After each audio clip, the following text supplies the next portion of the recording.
Are you ready to move into a leadership position? Do you have interests and ambitions that you want to pursue, but feel like you don't know how to take that next step? Maybe you want to start your own coaching or consulting agency. I'm Mel, and I help educators define their career path through correct mindset, knowing your options, and getting prepared for your career transition. I will show you how to level up your leadership skills, share your expertise in a new way, create impact on a larger scale, and put your leadership in motion. As an educator for over 20 years, I started to feel underused and like I had more to give. I knew when the time had come for me to leave the classroom and affect change on a larger level. Now, I'm ready to help you determine where your talents and skills mesh with your passions and interests. Put your leadership in motion and move into that next phase of your educational career journey. Let me help you define your career path by having the right mindset, knowing your options, and getting prepared for that next leadership position. So power up and put your leadership in motion. Welcome to the Empowered Educator Show. I'm your host, Dr. Mel Vandevort. And today, for the first time in quite some time, I have a guest with me. I love having guests, but with my new job, I've not had a lot of capacity to schedule guests or meet with guests. And I am super excited this couple of weeks of having a little bit of a break. I was able to take advantage of those days, and I now have Casey Watts with us today. Welcome to the show, Casey. Yes, thank you, Mel, for having me. I'm excited to be here.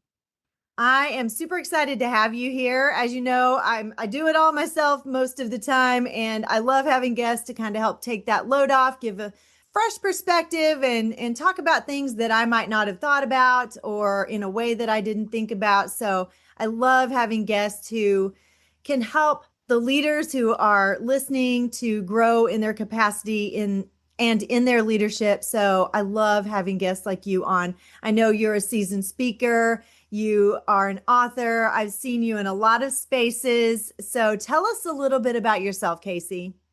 Yeah. Well, I'm so excited to be here. This is one of my favorite audiences to speak to, aspiring leaders. You are near and dear to my heart. If you're listening, man, you're in the right place. I've listened to several of Mel's podcast episodes, and you're getting so much from this podcast. And I want to acknowledge that the people coming to listen to this podcast are those who are eager to grow themselves where they are so they can be a great leader in the future. Those aspiring leaders. And even if you already are a leader, listen, there is always a next step. There is always another journey that you're going to take. So I just want to acknowledge your audience for being those people who take time to invest in themselves.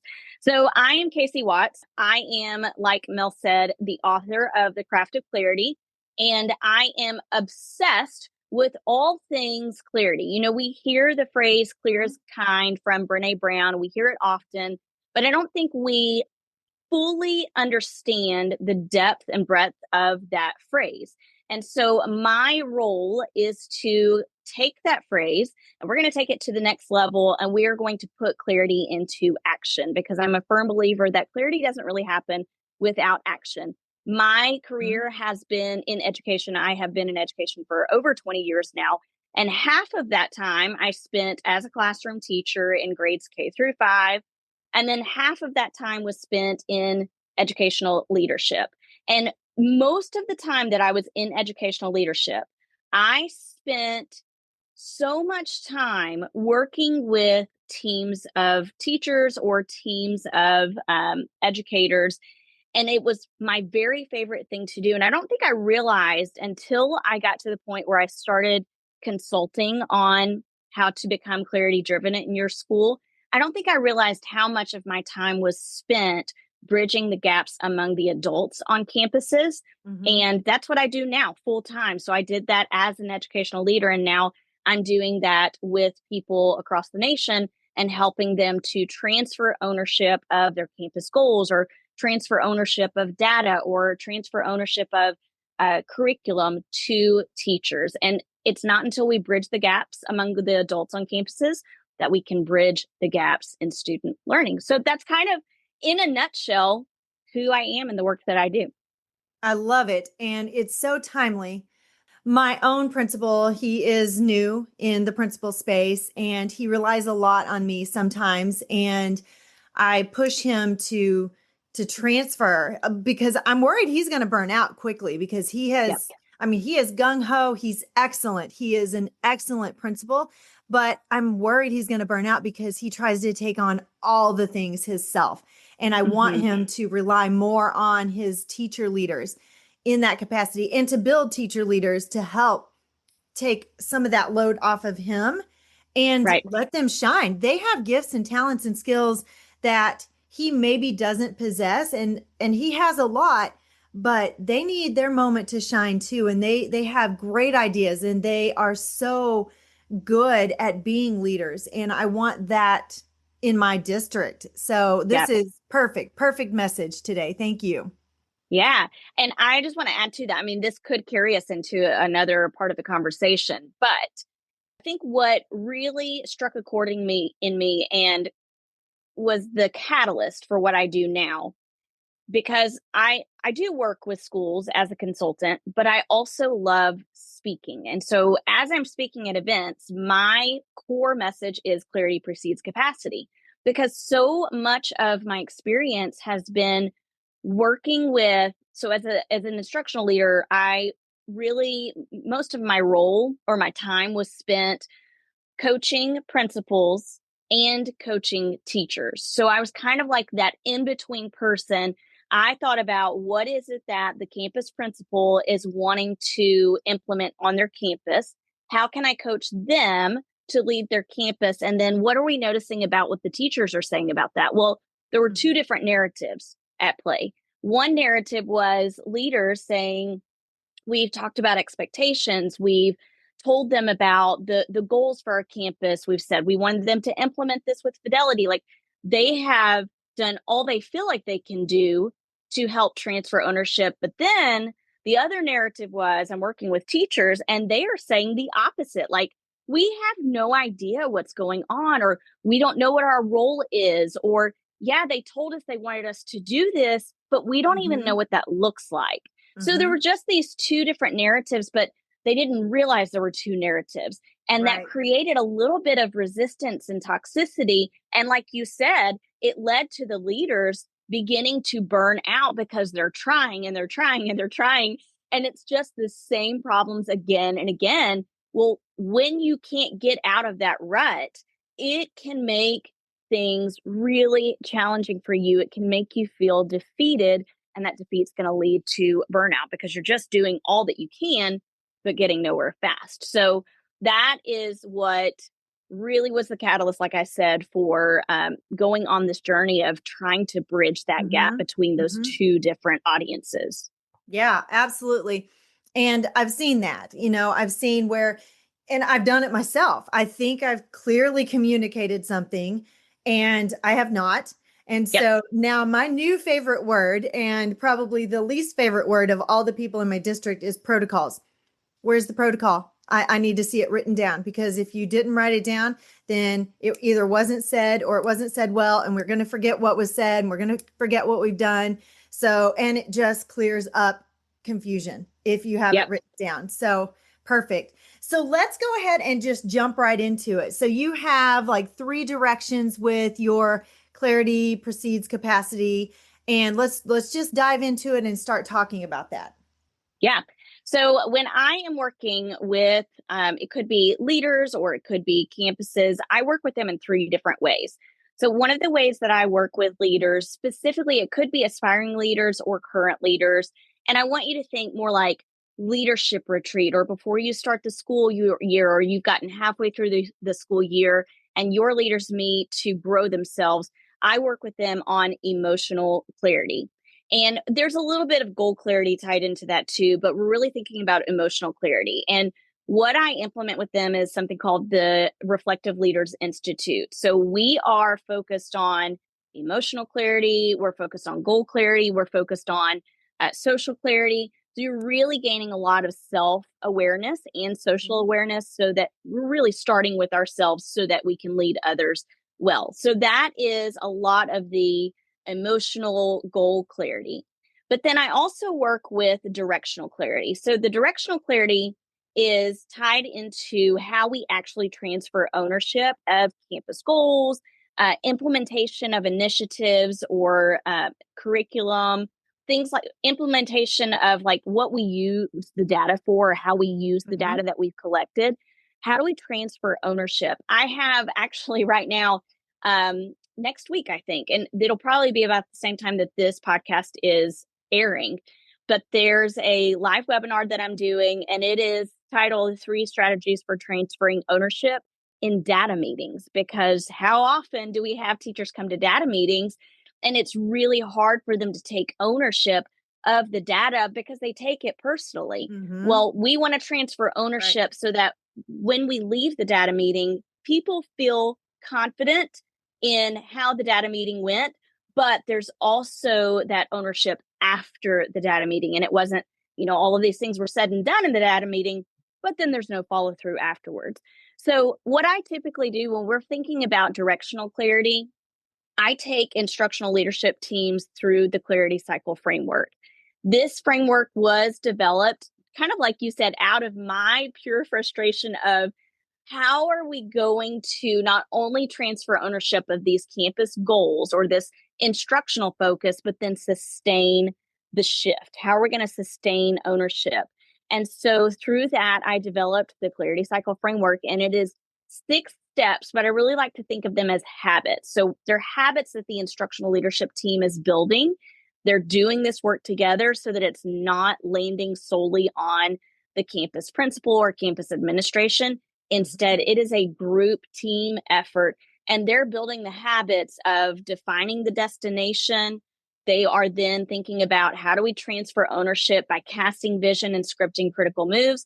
And then how do we sustain that shift by providing feedback regularly and celebrating systematically? So I take leaders through the Clarity Cycle framework when we're trying to transfer ownership of those kinds of things. So that's directional clarity. And then the last thing that I help teams create clarity around is collaboration. So how are we collaborating in a way where we're moving from faux collaboration to authentic collaboration? And that's the only time really that I'm working with teachers on the campus. And we're really thinking, how do we take our PLCs from pointless to productive? How do we have productive, sometimes difficult conversations? What are the protocols, like you said, that we're putting into place so that we can meet in a meaningful way and everyone comes to this knowing what their role is, how they're contributing, and we all leave the meeting feeling productive and feeling as though we're an essential part of this team. So those are the 3 big, broad ways that I help leaders gain and create clarity. Right. And those are all very, very important. Can you give me a little bit more understanding of what you mean by emotional clarity? Yes. Okay. So when I think about emotional clarity, I am focused on self-awareness. So when I take people through, or leaders specifically through the Reflective Leaders Institute, we are focused on becoming the reflective leader. And part of that is the emotional clarity. And a lot of people equate that to self-awareness, but you are really becoming self-aware about what is your personality, what are your traits, what are your characteristics, but even deeper than that, what do we notice about how different situations trigger certain emotions? And then how do we proactively address those emotions so that it can result in less reactive situations? I just did a podcast episode with someone the other day. We were talking about how teachers go through the pipeline of becoming an administrator. And oftentimes, a high achieving teacher is pegged as a master teacher who would be great as a leader. So then they're tapped on the shoulder to go into that next position. Next position could be instructional coach, or it could be assistant principal. They do well because they're a high achiever there. So they get pegged to go into principal position and so on. But What we fail to do is adequately train them in the leadership habits and in the skills necessary to work with complex adults.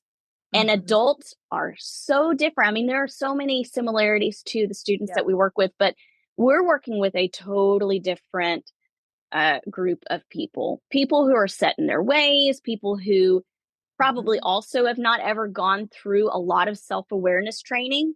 So it's imperative that we spend time on the front end of things, really identifying who we are and what made us the way that we are. And that's really a lot of the emotional clarity piece.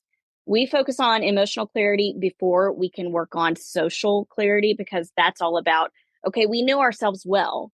Mm-hmm. Now, what do we notice about other people and how we interact with those people? Okay, now that we know how we interact with those people, then how are we going to get those people on board? That's the goal clarity. So, how now do we communicate the goals for our campus? So, that's Mm-hmm. really those three things tie in together to help become a reflective leader. Yeah, absolutely. Even when you are a seasoned educator, like you said, or a seasoned leader, I've been in the leadership end of education for a little while, and there are things about myself I'm still discovering. Yep. And my reactions aren't always the way I want them to be. And, when you're in a high pressure job, sometimes your emotions take control and they come out Yep. in a way that you don't want them to come out. And that recently happened to me. And I'm like, man, like then you're feeling the embarrassment and the weakness and the vulnerability, which they're not bad things necessarily, but when you put them in a certain context, then you feel like you failed or something. Yes. And so learning to handle that, or learning to be proactive, like you said, instead of reactive, Mm-hmm. is so important as a leader. Yeah.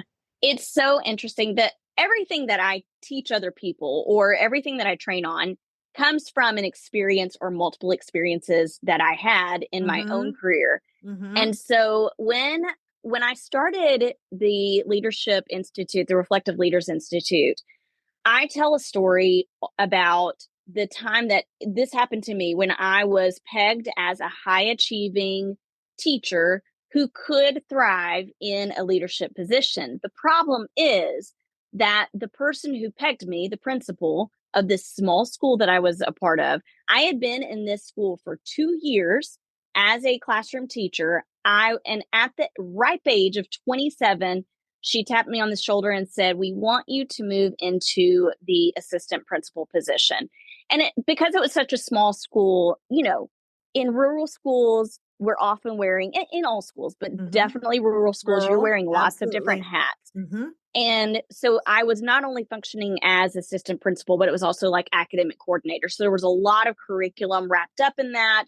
And I think the idea was that I'm going to be a yes woman. Well, if my leader knew me at all, she would have realized much earlier on that Casey Watts is not a yes woman. Mm-hmm. I am a high achiever because Yeah. I want to push the boundaries, Mm-hmm. because I want to challenge the status quo. And so I got into this role with little training. And the leader at the time who had hired me for that position was not the type of leader I wanted to emulate. And so we butted heads. And I was I wanted to make change happen, but I didn't know how to do that well. I Mm-hmm. didn't know how to do that effectively with Right. all of these complex adults. And so I failed miserably. It was so bad that halfway through the year, this leader changed my job description. And so we had a whole conversation about job description. At the end of the year, we both were like, all right, I'm going to go back to the classroom. So you tell me where you would like me to go. Um, yeah, it was just, but it was Yeah. a great year of learning. Like, I Mm-hmm. learned Mm-hmm. so much about what not to do and how to handle and approach those situations. But I didn't have anyone mentoring me. I didn't have a coach. I wasn't explicitly taught things. I just had to fumble through it. Um, and so that's kind of, that was the beginning of developing that Reflective Leaders Institute.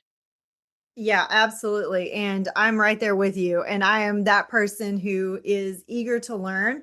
I've gotten way better because just being a more mature adult and a more seasoned adult, I have Uh-huh. learned to accept help and take feedback and that kind of stuff. But man, early in my career, I was gung ho, but I wasn't always that person who listened real well. Yeah. And I'm like, yeah, I can do it better than you, kind of thing. And, or I don't want you to help me because I don't want Uh-huh. you to do it not my way. Yeah. And Yeah. so, yeah, I've gotten way Yeah. better at that. But yeah, it's those things that, those high achieving teachers, we think they're just going to naturally step into a leadership position and be tremendous at it, but it's Right. not always the case. And Yeah. even if you're eager to step into that without someone telling you you would be great at it, and you just feel that call, that pull, you still need that guidance, because just because you feel like you're ready doesn't mean you're Hmm. ready. And I learned that same lesson in a hard way. Yes. Oh my gosh. Okay. So I was listening to a former episode that you had. I can't remember exactly who was on it, but what you're saying reminds me of even a conversation I had yesterday on a podcast with Chris Yoakum. He and I talked a lot about not having, like, don't leave your position because you think you're ready to lead. You Mm-hmm. can, there's so much you can learn from Mm-hmm. where you are right now.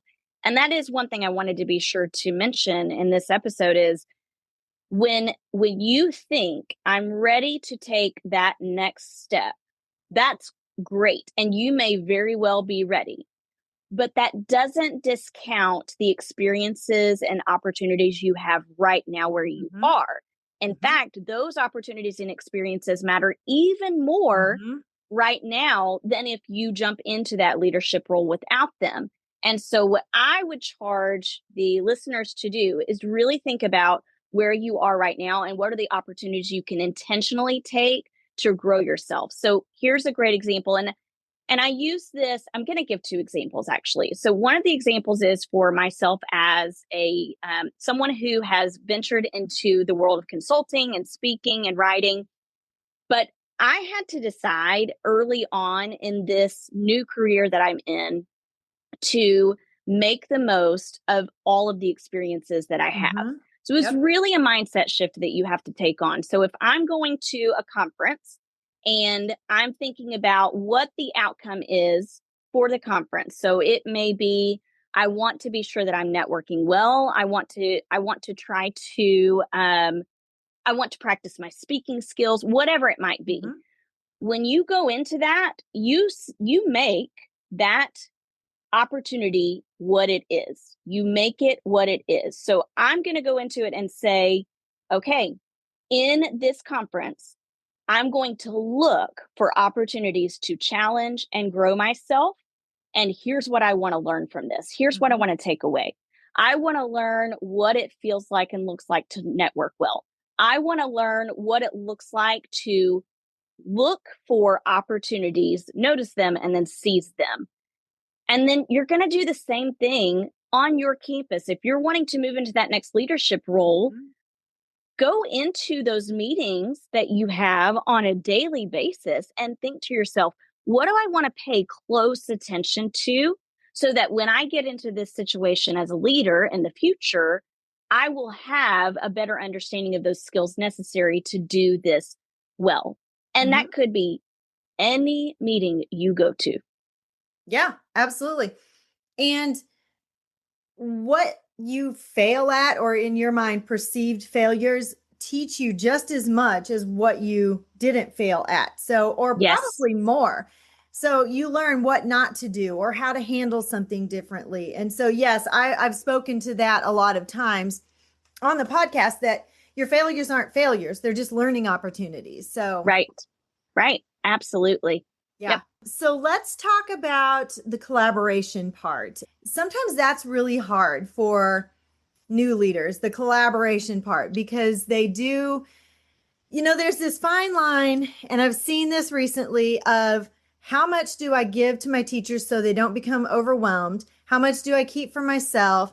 How much, there's this fine line of what do I keep? What do I give away? How do we collaborate in a way that works well without me overwhelming? Hmm. How much do I infuse myself into their meetings? So there's always that fine line. So let's speak to that. Yeah. Oh, there's so much to unpack there. But I want to go back to the clarity cycle framework. So I told you guys a little bit about the clarity cycle framework and the big three components of that, like defining the destination, transferring ownership, and then sustaining the shift. But when you're starting to transfer ownership, a large part of the clarity cycle framework is gaining insight from stakeholders. And this is something we don't do enough, Mm-hmm. and or we don't Yeah. do it intentionally or well enough. So when we're gaining insight, so if you're wanting to transfer ownership and you're wanting to improve collaboration with your teams, or you're wanting to improve collaboration among the teams themselves, and think about what your role is in that, my suggestion is to first start with listening tours. Mm-hmm. And those listening tours may be individually done with people, or they could be done with groups of people. I always suggest avoiding like the anonymous surveys, only because I think anonymous surveys have their place. Like your Google Forms, they have their place. Mm-hmm. But if you're wanting to gain insight from your people, the best way to do that is face to face, so you can get an understanding of what it is they're saying, not only through their words, but also through their body language. Mm-hmm. And I think it also allows you a touch point as well, and shows I care about what it is you have to say and how the school is run or how things are done here. And if you can do listening tours in that way, where you're gaining insight for them, Mm-hmm. you're saying, hey, I just vulnerably, I want to tell you something I want to improve. I want us to improve collaboration so that I'm not carrying so much of the load, but also you're not carrying so much of the load either, and we don't feel overwhelmed. So I want to ask you about how you feel about how collaboration is working right now. How is it going? Well, how could it stand to be improved? And then I want to ask you about what you think it looks like moving forward. How much do you think I should be a part of this? How much should I step back so you don't feel like I'm micromanaging? Mm-hmm. If you are a leader who wants to improve collaboration, you want to transfer that ownership, but you don't want to overwhelm teachers, your very first starting point is gaining insight. Mm-hmm. Yeah, Yeah. absolutely. One of the things when you're collaborating, and you talked about body language, but be cognizant of your own body language. And one of our favorite leadership phrases right now, since I've stepped into the superintendency role, is fix your face, because I wear my thoughts on my face and in my stance, and I don't always Yeah. mean to. Like, I have to be really cognizant about that, because Mm-hmm. that when you're trying to collaborate and you're trying to talk to somebody and you're trying to get their insight, like if you are not in a good presence, it immediately puts people on the defensive, or they don't want to talk to you because they're like, oh, she's not approachable or he's not approachable. Yes. So you always have to start Yeah. there.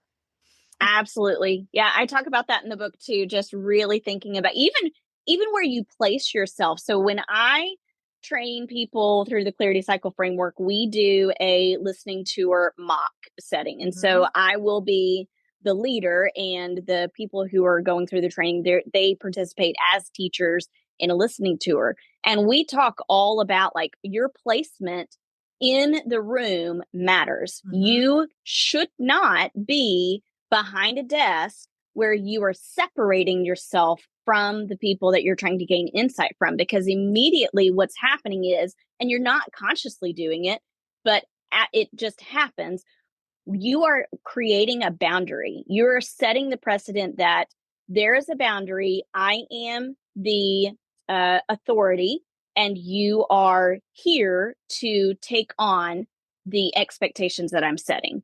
It Mm-hmm. just creates that type of atmosphere, environment, or just that kind of culture. We want to break that Right. down. And so when we're doing listening tours, we're keeping those boundaries down, and instead we're going to open it up so your placement matters. But yeah, there's so many things, and that's why leadership is so hard. There's so many things that you have to think about, all separate from the actual to-do list that you have. Yeah, absolutely. And one of the or several of the groups, we're talking a lot about collaborating with your leadership team or the people in your building. But one of the things that we have found super great value in this year already is collaborating on an equal level with we call it the CPA, which is it would be like your PTA or PTO. And so just sitting down and having a conversation and collaborating, because this person was I want to help. How can we help? Let's get this going. And so we were able, just sitting down, having a conversation, we were able to delineate between what we should own and what they should own. And it took a huge load off of my building principal, because then he didn't feel like he had to do all of the things himself.